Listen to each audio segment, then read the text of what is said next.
Good afternoon to all of you. It is my pleasure to be here and specifically being able to listen and understand that there is an effort, international effort, and at large in the world to understand and hopefully to bring the Bosnia and Herzegovina and the region into living together as it has been for the centuries ago.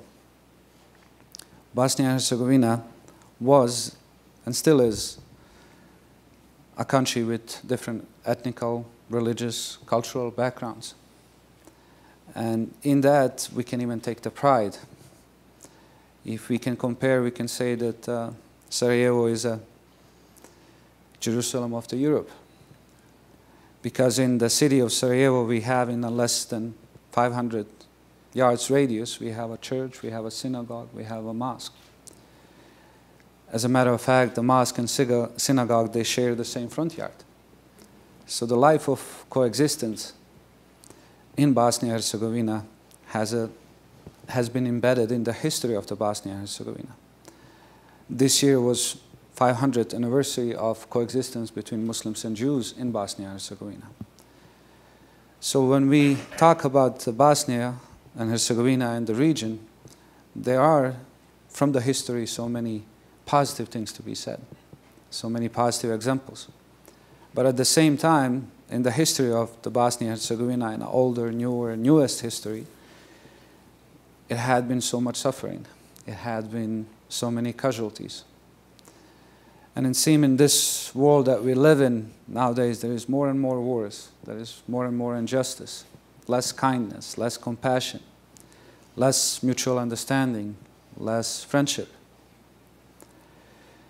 I, as a young person, experienced this newest war in Bosnia and Herzegovina. As a young person who had friends that they are different ethnical background, that they are different religious beliefs. In 1992, I have been simply taken from the home into the concentration camp with the rest of the men, regardless of their age, whether it be children or older people. In the concentration camp, have been tortured as many others. By the will of God, I am the one who survived that experience. I will mention some of the things that, not with the intention to make you feel sorry or feel pity for me or any of those who experienced that, but just to mention that, or that you can see that there is an injustice that has been done to many people. My father was also taken to concentration camp, and after that he was simply executed and thrown in the mass grave, where 6 years after, in 1998, we find his body with the rest of our other 157 people. All my immediate and extended family went through the concentration camp. Women in my immediate and extended family were raped, were tortured. So this is the experience that I personally carry from the war that was happening between 1992 and 1995. It would be easy if this is only my experience, but there are so many more people who share the same experiences as I do. There's many people that have been killed. There's many people that have been displaced throughout the world. As an example, even United States, and we are thankful that we had opportunity to come and live in the United States.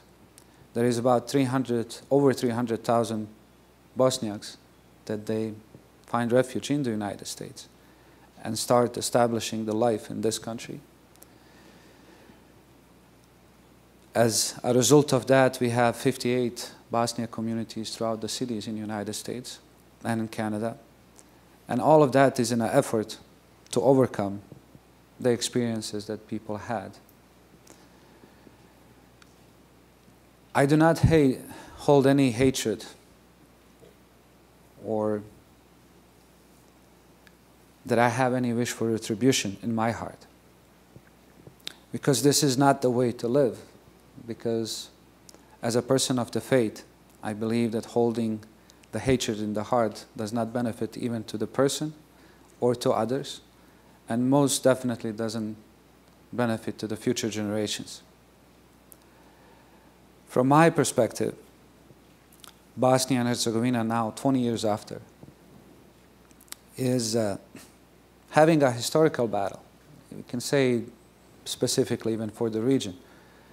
And in time, it will show that this is one of our major dilemmas in the world, throughout the world. And that is the dilemma, which will win, living together or separation?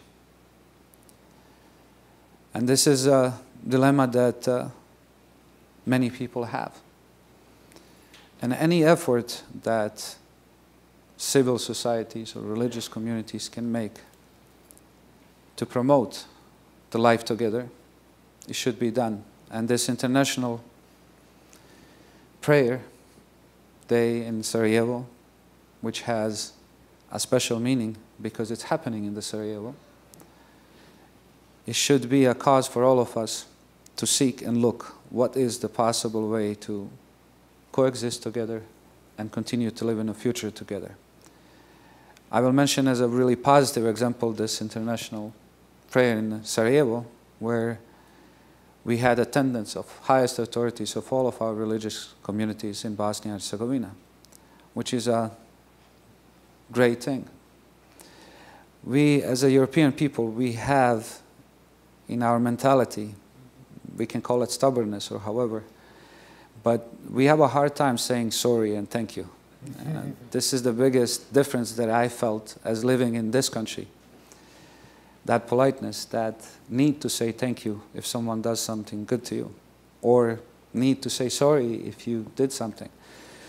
In European history, we have a hard time with those words. And for living together in coexistence, those words has to be said and used more often than we do. In all Abrahamic faiths, which are presented in the Bosnia and Herzegovina, and in Islam itself, which the word of Islam is meaning peace, and in Islamic teachings, the basic right of peace and justice for all people is asserted in a core of our belief, and I believe of all other faith traditions. And I would say that the justice and peace is like two wings of a bird. We cannot fly with one wing only. We have to have both so that we can fly.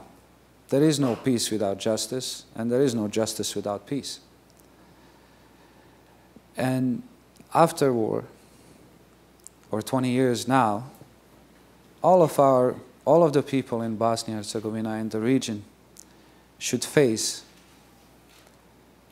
regardless of their ethnical background, regardless of their religious background, all that has happened in the past, and take the responsibility for any action that has been done, whether it be injustice, which is an enormous injustice done among the people, or whether it be the rights of mutual coexistence, the rights of the freedom and dignity that we all deserve.